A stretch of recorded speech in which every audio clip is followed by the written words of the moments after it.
ቅበላ ማለት የጾም ዋዜማ ጾም ከመግባቱ በፊት ቀደም ብሎ ያለው ቀን ወይም ሰሞን ማለት ነው። በኢትዮጵያ ኦርቶዶክስ ተዋሕዶ ቤተክርስቲያን ሥርዓትና ትውፊት መሰረት ሰንበታት፣ አጽዋማትና በዓላት በዋዜማው በጸሎት፣ በምህላ፣ በመዝሙር፣ በትምህርትና በተለያዩ መንፈሳዊ ስነ ስርዓቶች አቀባበል ይደረግላቸዋል። ለምሳሌ አይሁድ ቅዳሜ ሰንበትን ሲያከብሩ በዋዜማው አቀባበል ያደርጉለታል።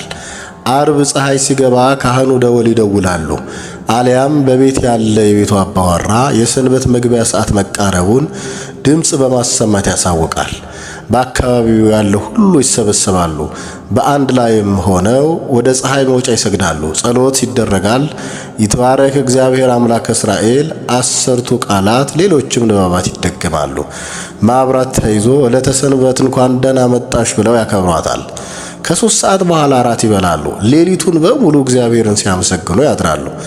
አይሁድ በሀገራችን ቤተ እስራኤላውያንም የፋሲካን በዓል ከማክበራቸው በፊት የ7 ቀን ጾም ይጾማሉ። ዋዜማው ቅበላ ይሆናል። በኦሪት ዘጸአት 12:5 ከግብፅ ባርነት ነፃ ስለመውጣታቸው እንደተጠቀሰው ለፋሲካ ጾም አቀባበል ያደርጋሉ። ነውር የሌለበት የ1 ዓመት ተባይት ከበጎች ወይም ከፍየሎች ወስደው በወሩ እስከ 14ኛው ቀን ድረስ ጠብቀው የእስራኤል ማህበር ጉባኤ ሁሉ ሲመሽ ያርዱታል። ከደሙም ወስደው በሚበሉት ቤት መቃኑና ጉበኑን ይቀቡታል። በእሳት የተጠበሰውን ስጋውንና ቂጣውን እንጀራ በዚያች ሌሊት ይበላሉ። ከመራራ ቅጠል ጋር ይበሉታል። ጥሬውንና በውሃም የበሰለውን አይበሉም። የቀረ ቢኖር በእሳት ያቃጥላሉ። ያልቦካ ቂጣ ይበላሉ። ይህንን አድርገው መጻሕፍት ያነባሉ፣ ጸሎት ያደርጋሉ። በጾማቸው ወቅት ተጠንቅቀው ጾመው ይጨርሱና የፋሲካን በዓል ያከብራሉ። ይህ ሁሉ ለሐዲስ ኪዳን ምሳሌ ነበረ። ጾሙን የመሰረተልን ጌታችን ኢየሱስ ክርስቶስ ነው።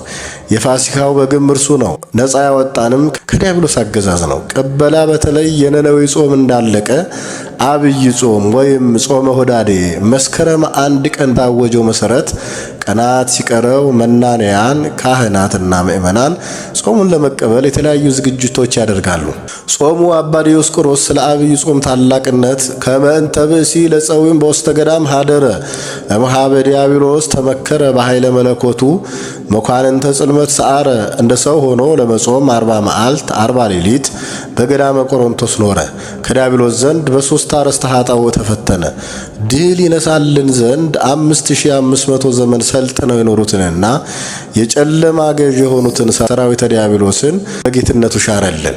እንዳለው ጌታችን ኢየሱስ ክርስቶስን አብነት አድርገን በመጾም በዚህ ዓለም ስንኖር ጥንተ ጠላት ዲያብሎስን ድል ለማድረግ በጾሙ በረከት ጸጋና መንፈሳዊ ኃይል ለማግኘት እንድንበቃ የምናደርገው የዝግጅት ሰሞን ነው።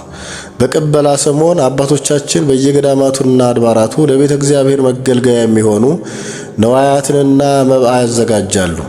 8ቱን የአብይ ጾም የሱባኤ ሳምንታት የሚያሳልፉበትን ቦታ ይመርጣሉ። ለጸሎት የሚያግዟቸውን መጻሕፍት ያዘጋጃሉ። በጾም በጸሎት በምጽዋት ለማሳለፍ እቅድ ያወጣሉ። ጥሉላት የእንስሳትና የአሳ ስጋ፣ የእንስሳት ውጤቶች ምግቦችን ካስፈለጋቸው ለሕሊናቸው እረፍት ለመስጠት በመጠኑ ይመገባሉ። ጾመው ለማበርከትና ዋጋ ለማግኘት በከተማና በገጠር የሚገኙ ምእመናንም ጧፍ፣ ዕጣን፣ ዘቢብ፣ አልባሳት ሲገዙ ይሰነብታሉ። አልፎ አልፎም ጾሙን በንጹህ ሕሊና ለመጀመር ከአበ ነፍሳቸው ጋር ይወያያሉ። ወኢትፍራ ተጋንዮ በእንተ ኃጢአተከ ኃጢአትህን ለማመን ለመናገር አትፍራ እንዳለ ሲራክሶስ 18 ላይ በደሉ ማሩኝታ የተጣሉ ይቅርታ ይጠይቃሉ። ነግቶ ለኪዳን ቀኑን ለቅዳሴና ለሰርክ ጸሎት ለማዋል ያቅዳሉ። መዝሙር ቤቶችም የበገናና ዘለሰኛ መዝሙራትን ያሰማሉ።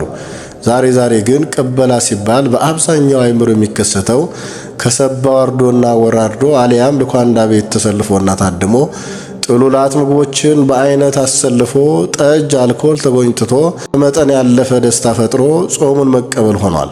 ቅዱስ ጴጥሮስም በመልእክቱ 1ኛ ጴጥሮስ 5:8 በመጠን ኑሩ ንቁም፣ ባላገራችሁ ዲያብሎስ የሚወጣውን ፈልጎ እንደሚያገሳ አንበሳ ይዞራልና እንዳለ ከመጠን ያለፈ ማንኛውም ድርጊት ለፈተና ብሎም በዲያብሎስ ሊያሰማርከን ይችላል። አንድ መምህር ሲያስተምር የሰማሁት ሴትየዋ በቀበላ ብዙ የጥሉላት ምግቦችን አዘጋጅታ ስትመገብ ሰንብታ ጾሙ ሲገባ ምግቡ ሳያልቅ ይቀራል። አላስችል ብሏት በጾሙ መጀመሪያ ሳምንት የተረፈውን ምግብ ትመገባለች። ይህች እናት የህሊና ወቀሳ ረፍት ነሳት። ለንስሐ አባቷ መንገድ ጥሩ አማራጭ እንደሆነ ተረታ ያደረገችውን ነገረቻቸው።